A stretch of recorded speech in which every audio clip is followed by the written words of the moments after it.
की मेजर की है, उसमें सारे सब्जेक्ट्स होते हैं और सब सब्जेक्ट्स के सॉल्यूशंस भी उन्होंने एक्सप्लेन भी किए होते हैं। तो वो मुझे पता चला था, तो उससे जो है ना काफ़ी मुझे कहने के बहुत उसके अच्छे एमसीक्यू थे, टू द पॉइंट थे।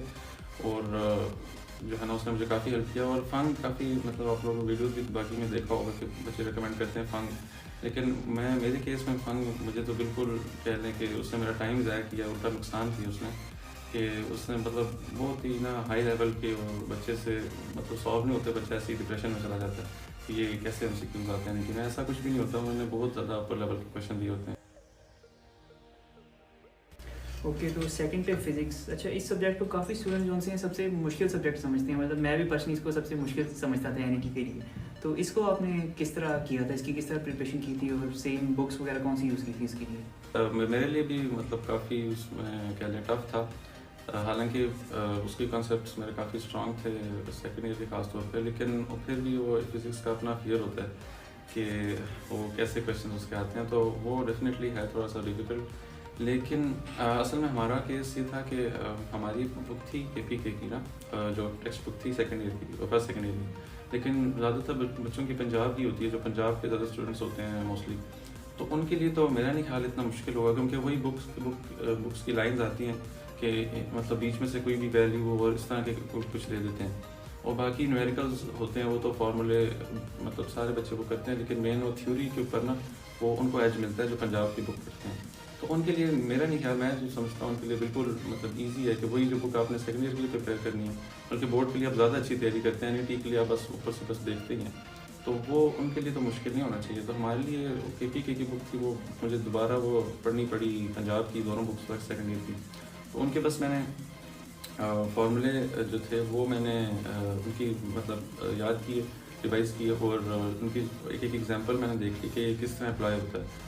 और थ्योरी के लिए मैंने उसकी रीडिंग कर ली और हाईलाइट कर लिए पॉइंट्स के, ये इसमें चीज़ें पूछी जा सकती हैं, टेबल्स हो गए, इस तरह की चीज़ें। अगली बात की जाए तो ऑलमोस्ट जो है ना 60 MCQs हैं फिजिक्स के, तो 30 अराउंड ही मतलब 30 दोनों के 30 MCQs में न्यूमेरिकल्स के होंगे, 30 थ्योरीज के होंगे। तो उसमें मतलब फोकस तो दोनों पे ही होना चाहिए, क्योंकि दोनों के MCQs एक जितने हैं। मैं ये कहूँगा कि न्यूमेरिकल पे आप जो है ना ज़्यादा फोकस इसलिए करें क्योंकि न्यूमेरिकल के बिल्कुल सिंपल MCQs आते हैं कि मतलब आपको फार्मूला पता है, आपने इसको डबल करना है तो उस पर क्या इफेक्ट होगा, इसको मतलब इस तरह के MCQs होते हैं, बस वैल्यूज़ पुट करनी होती हैं और आपके पास आंसर आ जाता है। तो ये तो एक मतलब जो है ना बेवकूफ़ी होगी कि आप उसको लाइट ले जाए कि ये न्यूमेरिकल्स आसान होते हैं। तो आप मैं मतलब कहने का मतलब ये है कि आपके लिए फ्री मार्क्स हैं वो, असल में ना 30 जो मार्क्स हैं वो मतलब बिल्कुल सिंपल है, कोई इसमें ज़्यादा अपने फार्मूले के मतलब कोई नया फार्मूला नहीं ईजाद करना, बस वही फार्मूले में आपने डालनी वैल्यूज़। तो असल में तो दोनों पे फोकस इक्वली होना चाहिए, लेकिन न्यूमेरिकल्स क्योंकि फ्री नंबर है वहाँ पे आपको एक मार्क भी लूज़ नहीं करना चाहिए। तो वो इसलिए मैं उससे कहूँगा कि आप वो आपकी 100% हो। और थ्योरी फिर आप क्योंकि आप 100% तो कर नहीं सकते, अगर आप दूसरे बोर्ड से हैं तो आप बस उसको जितना आपसे हो सकता है वो करें। तो न्यूमेरिकल मेरे नज़र में तो ज़्यादा इम्पोर्टेंट हो गया। अच्छा, केमिस्ट्री की काफ़ी स्टूडेंट्स उनसे तैयारी नहीं करते, मैंने खुद भी की थी और मेरे 21 मार्क्स आए थे।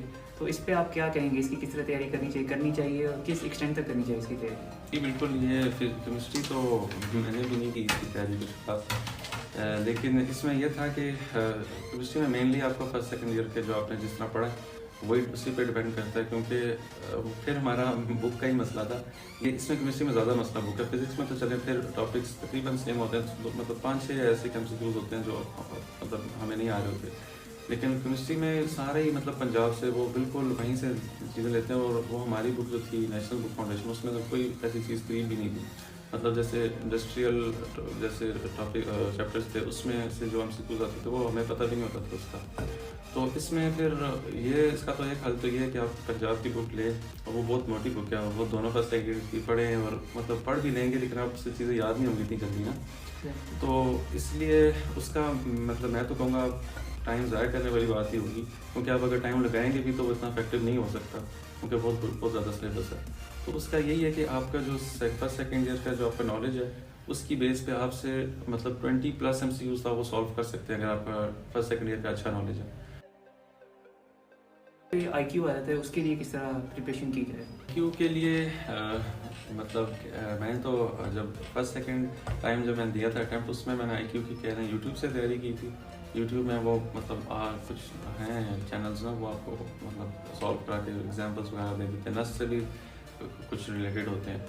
तो लेकिन जब मैंने फोर्थ दिया था तो उसमें मुझे एक दोस्त ने OETP का जब बताया था, तो उसमें जो IQ वाला पोर्शन है उसमें तकरीबन 60 MCQs हैं, 60 के अराउंड है। और मतलब हर जो उनकी कैटेगरी है, जैसे कोडिंग डिकोडिंग और सिंबल सीक्वेंसेस और मतलब इस तरह की उनकी कैटेगरीज हैं 5-6। तो वो अगर 100% बंदा वही कर ले, मतलब 60 MCQs फुल सॉल्व कर ले, कोई भी ना छोड़े, तो मेरे ख्याल में कि उसके 10 में से 10 आ सकते हैं। सबसे पहले आपने NET जो है किस ऑर्डर में अटैम्प्ट किया था और किन सब्जेक्ट्स को पहले किया था बाद में किया था? टाइम मैनेजमेंट जो है ना, इसमें जो है सबसे बड़ी की है।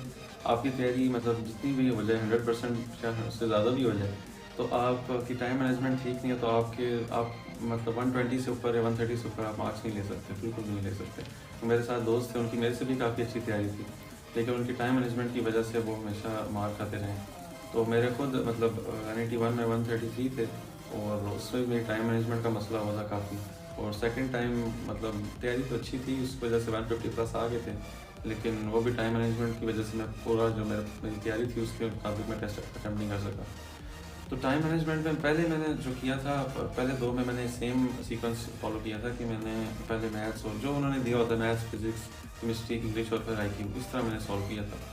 इसमें एक मसला ये आता है कि आप जब क्योंकि पहली दफ़ा दे रहे होते हैं तो आपको मैथ्स के जब क्वेश्चंस क्योंकि डिफ़िकल्ट तो होते हैं, कुछ सॉल्व भी करने पड़ जाते हैं, तो आप उसको कहते हैं बस मैं सॉल्व करके ही आगे जाऊँ, ठीक है, मैं छोड़ ना दूँ। फिर ऐसे ही होता है कि मैंने सॉल्व नहीं किया और मेरे से क्वेश्चन रह रहे हैं, तो ऐसे प्रेशर डेवलप होता जाता है। तो आप मतलब मैथ्स भी सारा टाइम लगा देते हैं, फिर फिजिक्स आती है उससे भी काफ़ी टाइम लगा देते हैं। तो जो आखिरी केमिस्ट्री, इंग्लिश और IQ थे, जो कि आपके कह लें कि तकरीबन फ्री के नंबर ही हैं, मतलब कह लें उनमें से तीनों को मिला के आपके 10 से 15 जो है ना मार्क्स लगते हैं, बहुत ही ज़्यादा हो जाए तो मैं आपको जनरस गैस कर दे रहा हूँ। तो उसमें जो है ना आप वो मार्क्स वो सारे लूज़ कर जाते हैं, इजी मार्क्स। तो यहाँ से भी आपके फिर कटते ही हैं क्योंकि आपने प्रेशर में सॉल्व किए होते हैं, तो फिर आपका टोटल बहुत नीचे चला जाता है। तो आखिरी दफ़ा वो भी मेरे दोस्त ने एक रिकमेंड किया था कि आप इस तरह करो कि उल्टा चलो बिल्कुल ना, IQ फिर इंग्लिश फिर केमिस्ट्री, फिजिक्स और मैथ्स। तो इस तरह मैंने जब सॉल्व किया तो इससे मेरा आखिर में तकरीबन आधा घंटा मेरा बच गया था। तो इसमें यही है कि आप पहले जो है ना IQ को तकरीबन 10 से 15 मिनट्स बेशक दे दें, ठीक है। वो अगर आपने OETP से किया तो आपका तो बहुत जल्दी हो जाएगा क्योंकि बस आपने क्वेश्चन देखना, आंसर लगाना। पर इंग्लिश में इस तरह होगा कि आप जो है ना 20 MCQs हैं तो उसमें 15 मिनट्स इसलिए लगते हैं क्योंकि उसमें आपने सोचना नहीं ज़्यादा पड़ता कि आपको आता होता या नहीं आता होता, क्योंकि उसमें आते हैं तकरीबन वर्ड मीनिंग्स आते हैं, तो वो आपको कहीं से आप कैरी नहीं कर सकते, वो पता नहीं वो कहाँ से देते हैं, वो कोई भी उसको किसी को भी नहीं उस वर्ड का पता होता है, ना कभी सुना होता है, तो वो आपके तुक्के पे ही चलते हैं। तो वो मतलब ये है कि आप उस पर बस देखें आपको आता है, नहीं आता तो आप बस आता है तो आप जल्दी से कर देते हैं, उसको ना सॉल्व करना होता है ना कुछ करना होता है, नहीं आता तो आप उसको उस पर गैस कर लें आंसर, आपको उसको छोड़ने की स्किप करने की जरूरत नहीं होती। तो केमिस्ट्री में भी सेम ही केस है, 30 MCQs हैं तो 25 तकरीबन 25 मिनट्स लग जाते हैं। आपको आता होता है आप कर देते हैं, नहीं आता होता तो आप बस उसको तुक्का उसी वक्त लगा दें। तो फिजिक्स पे आज अगर हम लोग आ जाए तो फिजिक्स पे आप तकरीबन आपके 60 MCQs हैं तो 40 मिनट्स आपको लगेंगे फर्स्ट अटैम्प्ट में ना। आप पहली नज़र अब जब डालेंगे तो आपको तकरीबन 30 MCQs आपको वैसे ही पहली नज़र में आ जाएंगे, बस आपने करना होता है उसको सॉल्व करना होता है, आपको ईजी से होता है, बिल्कुल सिंपल से होते हैं, जैसे 9-10 के लेवल के भी होते हैं। तो उसके बाद आप अगर थोड़े से मुश्किल होते हैं, थोड़े से सॉल्व करने पड़ जाते हैं, उसमें 20-30 सेकंड लग जाते हैं क्वेश्चन पे। कुछ होते हैं थोड़ा आपको पता होता है ये लंबे हैं तो आप उसको छोड़ दें, या आपको होता है कि अभी मुझे माइंड में नहीं आ रहा, अभी थोड़ा सा इसमें कन्फ्यूजन है 2-3 ऑप्शन में से, तो आप उसको भी छोड़ दें। तो आपके तकरीबन 10 या 15 MCQs जो है ना वो बच जाएंगे आखिर में, अगर आप 40 मिनट्स में करते हैं। फिर अगर मैथ्स के पोर्शन में आ जाए हम लोग, तो उसमें आपके पास जो है ना 80 MCQs हैं, तो 50-60 तो आप फर्स्ट अटैम्प्ट में कर लेंगे, क्योंकि उसमें कुछ बहुत इजी होते हैं, simple sine theta cos theta वाले भी होते हैं, तो वो जो है ना आप वो कर लेते हैं। और फिर बाकी आपके जो है ना 15-20 बच जाते हैं जो थोड़े सॉल्व करने वाले होते हैं, आपको आते भी होते हैं उनमें से कुछ, आपने बस टाइम उसके ऊपर जो है ना आप चाह रहे होते हैं कि मैं बात के लिए रख लूँ। तो आखिर में आपके पास तकरीबन जो है ना 30 मिनट्स बच जाते हैं, और आपके पास वो MCQs होते हैं जो थोड़े से आपको कन्फ्यूजन थी या थोड़ा सा आपके थोड़े लंबे थे। तो अब आपके बैक ऑफ द माइंड में वो सारा आपके होता है कि कितने MCQs हैं, तो आप उस हिसाब से अपना टाइम जो आधा घंटा होता है वो आप लगा लेते हैं और ईजी भी होते हैं आपके पास, आप ईजी भी होते हैं कि आपने सारा सॉल्व कर लिया, बस इतने MCQs रह गए। तो वो आपके थोड़ा सा कॉन्फिडेंस भी मिलता है, तो आप वो जो रह गए होते हैं वो भी कर लेते हैं। आप गेस भी अच्छा लगा सकते हैं कि आप मतलब टाइम आपके पास होता है। अच्छा, वाई नस्ट के डिस्पाइट ऑफ द फैक्ट कि आप प्याज के मेरिट नंबर 1 थे, तो आपने नस्ट नहीं प्रेफर की? तो मेरी पहले से भी मतलब कह लें कि 9-10 से मेरा नस्ट का ही टारगेट नस्ट का ही था। और मैंने NET और मतलब मेरा यहाँ से सारा नस्ट का ही था प्रोग्राम सारा, कि मैंने नस्ट में जाना। प्यास तो वो वैसे ही जो है ना फादर कह रहे थे, उनका होता है कि आप मतलब सेफ रहें तो आप 2-3 जगह टेस्ट दे दें। तो मेरे जब 150+ आ भी गए थे, तब भी उन्होंने उसके बाद ही हुआ था प्यास का टेस्ट, तो उन्होंने कहा था आप वो भी दे दो। तो वो मैंने बस वैसे ही दिया था, मेरा उसको जानने का प्लान तो नहीं था। लेकिन जब उसमें मेरिट नंबर 1 आया तो फिर थोड़ा सोचा, लेकिन फिर भी नस्ट मैंने इसीलिए प्रेफर की। इसकी काफ़ी जो है ना रीजंस थी मेरे लिए। तो नंबर 1 ये है कि एकेडमिकली अगर देखा जाए तो मेरी नज़र में प्यास शायद ज़्यादा है ना एकेडमिकली अगर देखा जाए तो, क्योंकि उसकी वजह ये है कि वो सिर्फ फोकस ही एकेडमिक्स पे करते हैं। दूसरा वो थोड़ा सा है आइसोलेटेड एरिया में, मेरे घर से काफ़ी दूर पर। मेरे नस्ट तो मेरे घर से तकरीबन 10-15 मिनट्स की ड्राइव है, और वहाँ तो फिर मुझे उसका अलहदा टाइम जो है ना वो लगता है। और दूसरा ये तो तीसरी बात ये कि उसमें ना इंटरनेशनल रिकग्निशन नस्ट की ज़्यादा है, मतलब है उसकी ना, प्यास की तो है ही नहीं। वो उन्होंने खुद इसको थोड़ा सा ना आइसोलेटेड सा रखा हुआ है, क्योंकि वो एटॉमिक एनर्जी और न्यूक्लियर एनर्जी से रिलेटेड उनका सारा काम है, तो वो उसको इतना एडवर्टाइज करते नहीं है।